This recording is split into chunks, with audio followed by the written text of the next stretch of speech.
The New York Times with this story last week, quote, Republicans built an ecosystem of influencers. Some Democrats want one too. Democrats were badly outflanked online in the election, and progressive influencers are now trying to create networks to be a left-wing answer to Turning Point USA. The CEO of one company trying to launch liberal influencers told the Times, quote, we got killed in alternative media. Republicans have been investing in that space for years. And on the left, we've treated creators who are not in legacy media as gig workers. Before they start talking about that and bring Charlie Kirk up, and they start talking about AOC as a formidable opponent to ultimately probably run for president of the United States of America in 2028, which I've already predicted that Democrats really want a woman to become president, and they're looking to people that understand media and also understand influencers. Before I get into that, let me say this. What people don't realize about Republicans, before Elon Musk came along and bought Twitter and then turned it into X, Republicans didn't come up with this strategy on their own. They were pushed into a corner and forced to basically not be silenced and create alternative ways to be able to communicate with people because they were silenced for so long. Before Elon Musk bought Twitter and he started to release all of the things and all of the documentation that shows that Facebook was basically censoring us and Twitter was ultimately censoring us. And we were forced to walk a fine line, especially when the pandemic hit and they were using the jab and then saying that people were spreading false information. And then Alex Jones and all of these different people was basically being censored.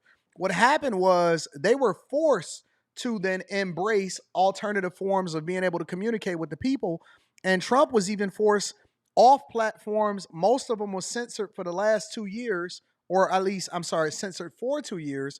And so when he created Turning Point USA and all of these other different platforms, people were basically censored. And so this didn't come as a result of just thinking outside the box. This came as two reasons. Number one, because people that are conservative tend to be better business people. That's number one.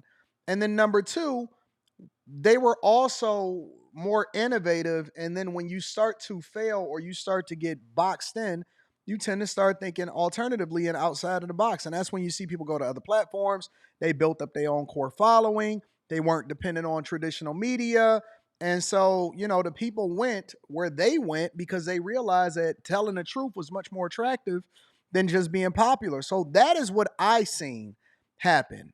And I don't want people to get it confused. There's a difference between being innovative and being forced to adapt. Some people go and die and they just disappear forever. Others decide that they want to fight back, and then that's what gains them an audience. And when they are successful, then people say, oh, I want to copy that. No, it's too late because you don't have that mindset to be able to endure long enough to resonate with the people. And then also you tie into that the real issues that people are speaking about. So it's not just being an influencer. It's also having an impact because you are willing to withstand the test of time to become successful. But let's deep dive into it for a little bit. Joining us now is the founder of Turning Point USA, Charlie Kirk. It's great to have you on the program. And what is your reaction to the fact that the Democrats are now trying to copy the Republican model because they realized how successful it was with Donald Trump in the election? Well, they finally woken up that their strategy hasn't worked. In the 1920s, radio was finally used in American politics. The 1960s, of course, we remember the first televised debate of Nixon v. Kennedy. This election will go down in the history books of where long-form podcasting changed the way that voters made their decisions. At Turning Point USA, we built an influencer army over the last decade, and we were mocked by many on the left and the media saying, oh, that's a waste of time. That's just people talking in their echo chamber. Now, the smart people on the left are complaining to the New York Times that what we built actually made a sizable and significant and measurable difference this last election cycle. And President Trump deserves extraordinary credit here because he was willing to take the risk to go to long-form podcasting. Yep. It's very easy to say, oh, yeah, your candidate should do podcasting. No, that's 3 hours of no scripting, no breaks. You have no idea where that conversation is going to go, where it's going to weave, where what topics are going to be covered. Kamala Harris had an opportunity to do long-form podcasting with Joe Rogan or Theo Vaughn, and her team said, no, too risky. We're just going to kind of keep her in the safe media bubble environment. One of the reasons why we were able to have a red wave and a landslide is that our candidate and our entire movement was willing to go to places where people don't always share our ideas. We can agree to disagree, have dialogue and discourse, and put it on display for tens of millions of voters. And young people in particular saw that, and they voted the most Republican they have in over 30 years. I think you're 100% right on the strategy and the fact that it was unique. But for example, let's just say Kamala Harris had sat down with Joe Rogan. If she was peddling the same messaging, if the messaging isn't on point when you're talking to... You got to have both. She would have got destroyed. And that's why they didn't let her go on a program in the first place. They tried to make it seem like, oh, no. Every single program that she went on, she had a time limit. They were careful.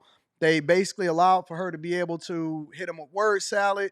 She was not prepared. She didn't have it. She tried to act like, oh, no, I'm just disciplined to stay on message. No, you were inauthentic. You didn't really have a message. You couldn't answer questions off script. And that's why they avoided, her being on the podcast. And they tried to make it seem like, oh, man, yes, we landed the president of the United States of America. No, they was very careful on who they chose for her to go on which platforms. Very, very careful. And it was too late by the time they realized that they was losing. That crowd of people. You have to know your audience, and obviously President Trump does. If she stuck with her messaging, I'm not necessarily sure it would have had the same impact for her. It wouldn't have. That's a very smart point. There's an argument to be made that she would have done even worse if she sat down with Joe Rogan.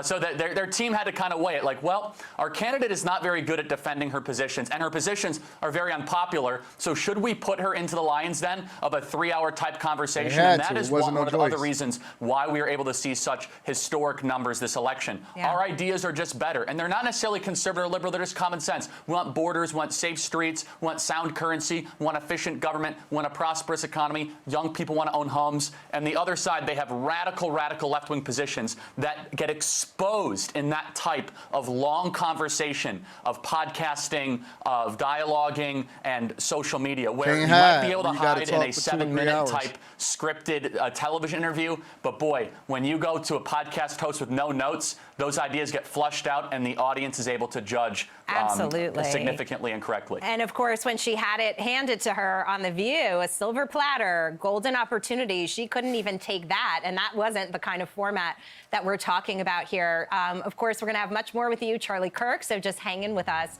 in just a moment, right here on Sunday Morning Futures. And that's true. She couldn't get down with it.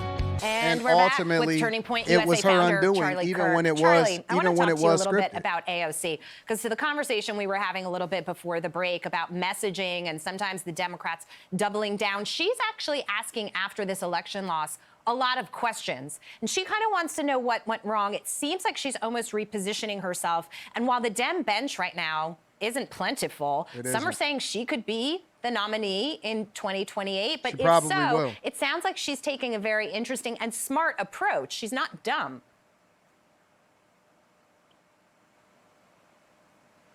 Do I have Charlie? No, not at all. I'm sorry. I thought you were going to play a tape there. Yes, no, you're exactly right. I'll say this about AOC is that she has a lot of talent. She has tens of millions of followers on social media, and she is someone that needs to be taken seriously. If she were to run for the presidency within the Democrat Party initially, she would be formidable. And we as Republicans, we can laugh and we can try to make fun of her, but she understands where the energy of the Democrat base actually is, which is a progressive energy. Now, good luck winning in Ohio or Michigan or Wisconsin or Pennsylvania and any of these Rust Belt states with that sort of radical left-wing perspective. However, this is whether or not AOC runs for the presidency will be a very interesting litmus test of where is the center and the soul of the Democrat Party. Are they going to try to double and triple down on what we would consider to be woke ideas or policies, or are they going to try to moderate themselves the way that Bill Clinton did in the 1990s and was able to kind of build a Southern Democrat strategy that ended up being very, very successful for them in the 1992 and 1996 election. Yeah. My bet is that there are far too many people on the woke side of the Democrat Party. I think it's going to go more in the direction of AOC, and she should be taken very seriously. I believe that, and I've been saying this, literally for well over a year, maybe a year and a half now, that AOC is going to be the person that they try to put in front of you in order to run for president of the United States of America. It's just a fact. They are determined to push a woman through.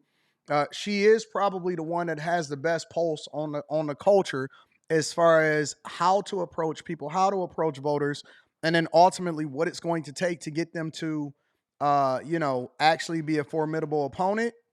Still too radical, still too heavy on, embracing immigration, still too heavy on the victim Olympics, still too heavy on socialism, still too heavy on woke culture. And so I don't think it's going to benefit Democrats, but it doesn't mean that they're not going to continue to try. Let me know what y'all think, because I certainly don't see Gavin Newsom or anybody over in Pennsylvania. I'm sure that they'll try to get somebody from some liberal area, but then at the same time from a battleground state to try to push. They tried that with Tim Walz. Tim Walz just didn't resonate. Bad pick, obviously. But let me know what y'all think inside of the comments. Do you think that AOC is going to be pushed to be president of the United States of America from the Democratic side? And what is her chances of winning if so? Let me know what y'all think inside of the comments. I love y'all. I appreciate y'all. I'm going to holler at y'all later. Peace.